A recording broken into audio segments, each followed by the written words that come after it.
günü müharibədə iştirak etmişdir. O, müharibənin tarixinə təkcə qəhrəmanlığı ilə yox, həmçinin də oxuduğu Dastana Döndü mahnısı ilə milyonların sevimlisinə çevrilmişdir.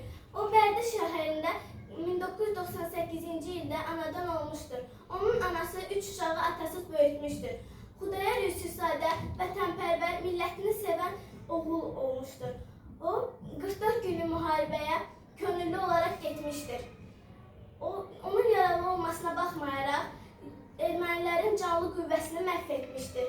O, Zəngilan uğrunda gedən döyüşlərdə şəhid olmuşdur. Onun ölümündən sonra ona Zəngilanın azad olmasına görə və vətən döyüşlərinə görə medallar tərtib edilmişdir.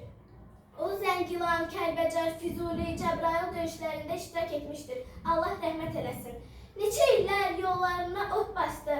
Gəlib gedən xəbər bilən olmadı. Ya düşmən səndə daha qalmadı. Sən azadsan, azadsan vətən. Xar bülbül qəfəsindən uç indi. Dünyanı gəz, ürəyini aç indi. Qarabağın çöllərinə saç indi. Sən azadsan, azadsan vətən. Düşmən sənin xətrinə çox dəymişdi. Dik başını, qamətini əymişdi. Artıq o günlərin indi keçmişdi. Sən azadsan, azadsan vətən. Gəlib çıxdın indi qoca yaşına. Qəm buludlar yığılmışdı başına. Qurban olun torpağına, daşına.